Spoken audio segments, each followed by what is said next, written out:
পর্যায়ের নেতৃবৃন্দ, উপস্থিত ভাই ও বোনেরা, সবাইকে জানাচ্ছি আমার ব্যক্তিগত পক্ষ থেকে সংগ্রামী শুভেচ্ছা অভিনন্দন। প্রিয় সাথী বন্ধুরা, গত 16 বছর এই ফ্যাসিস্ট শেখ হাসিনা সরকারের সমস্ত প্রতিষ্ঠানগুলো ধ্বংস করে ফেলেছিল।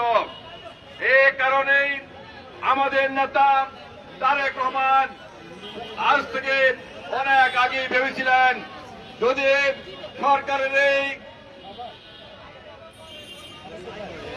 প্রতিষ্ঠানগুলো ঠিক করা না যায়, মেরামত করা না যায়, তাহলে দেশ এগিয়ে যাবে না, দেশের গণতন্ত্র ফিরবে না। এই কারণে কিন্তু আমাদের নেতা তারেক রহমান এই 5ই আগস্টের পূর্বেই রাষ্ট্র মেরামতের জন্য 31 দফা দিয়েছেন। বলেছেন, আগামী নির্বাচনে বিএনপি যদি ক্ষমতায় আসে তাহলে এই রাষ্ট্র মেরামতের জন্য 31 দফা আমরা বাস্তবায়ন করে সকল সংস্কার আমরা সম্পন্ন করব। সাথী বন্ধুরা, আজকে আমরা পরিষ্কার ভাষায় বলতে চাই, আমরা দীর্ঘ 16 বছর তারেক রহমানের নেতৃত্বে আন্দোলন সংগ্রাম করে এই খুনি ফ্যাসিস্ট শেখ হাসিনার পতন নিশ্চিত করেছিলাম। এই আন্দোলন করতে গিয়ে আমাদের অনেক রক্ত দিতে হয়েছে, আমাদের অনেক ভাই গুম হয়েছেন, আমাদের অনেক ভাই খুন হয়েছেন, আমাদের নেত্রী বেগম খালেদা জিয়া মিথ্যা মামলায় 10 বছর সাজা হয়েছে, 6 বছর কারাবরণ করেছেন, আমাদের বহু নেতাকর্মী, লক্ষ নেতাকর্মী মিথ্যা মামলায় কারাবরণ করেছেন। তারপরও বিএনপির প্রতিটা নেতাকর্মী কিন্তু তারেক রহমানের নেতৃত্বে ঐক্যবদ্ধ থেকে রাজপথে থেকে আন্দোলন সংগ্রাম করে এই ফ্যাসিস্ট সরকারের হাসিনার পতন নিশ্চিত করেছিল।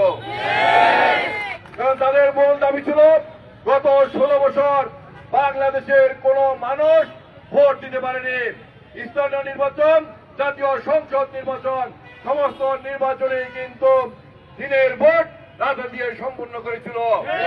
আজকে আমরা বলতে চাই, বাংলাদেশের মানুষ আজকে ভোটের অপেক্ষায় আছে। বাংলাদেশের মানুষ আজকে ভোট দিতে চায়। বিশেষ করে বাংলাদেশের তরুণ সমাজ যারা গত 16 বছর আগে ভোটার হয়েছেন, তারা কিন্তু গত 16 বছরে কোন ভোটের মুখ দেখেননি, তারা জীবনে একবারও ভোট দিতে পারেননি, তারা ভোটের অপেক্ষায় আছে। কিন্তু আমরা এই ফ্যাসিস্ট শেখ হাসিনার পতন নিশ্চিত করেছি, কিন্তু আমরা এখনো আমাদের ভোটের অধিকার পাইনি, ভোটের অধিকার আমাদের এখনো ফিরে আসেনি। আমরা দাবি করছি, অনতিবিলম্বে একটি নিরপেক্ষ নির্বাচন দিতে হবে। আমরা আশা করছি আগামী বছর ফেব্রুয়ারি মাসে সেই নির্বাচন হবে, বাংলাদেশের মানুষ ভোট দিতে পারবে। কিন্তু আমরা দেখতে পাচ্ছি কয়েকটি রাজনৈতিক দল যারা নির্বাচনে জয়লাভ করতে পারবে না, তারা নির্বাচন বানচাল করার জন্য বিভিন্ন অপকর্ম করছে, বিভিন্ন চক্রান্ত করেছে। সাথী বন্ধুরা, বিশেষ করে দুটি দলের কথা না বলেই নয়, এই দুটি দল আগেও নির্বাচন করেছিল।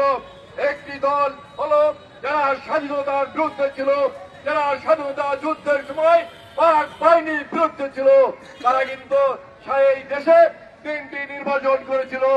এই 3টি নির্বাচনে তারা একবার 3টি আসন পেয়েছে, একবার 7টি আসন পেয়েছে, একবার 10টি আসন পেয়েছে, আর বাকি আসনে তাদের জামানত বাজেয়াপ্ত হয়েছিল।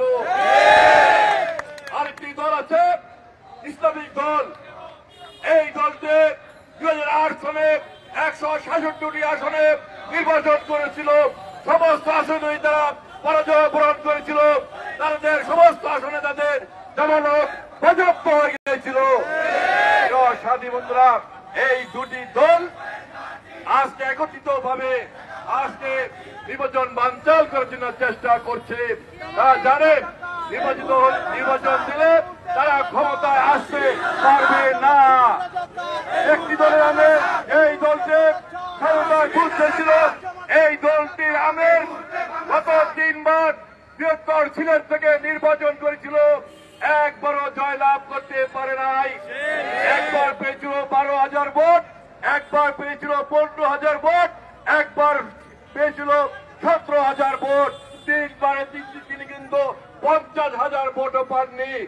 আর তার সাথে যে প্রতিজ্ঞা করে এমপি হয়েছেন, একবারেই তিনি 2 লক্ষ ভোট পেয়েছেন। আজকে তারা নির্বাচনে জিততে পারবেন না বলেই আজকে তারা তালবানা করছে, একবারে সংস্কারের কথা বলছে, সংস্কার শেষ না করে নির্বাচন দেওয়া যাবে না।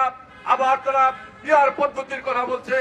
আমরা পরিষ্কার ভাষায় বলতে চাই, বাংলাদেশের মানুষ যেই পদ্ধতি বোঝে, আজ থেকে এই মানুষ গত 50 বছর ধরে যে পদ্ধতিতে ভোট দিয়ে আসছে, বাংলাদেশের মানুষ সেই পদ্ধতি ভোট চায়।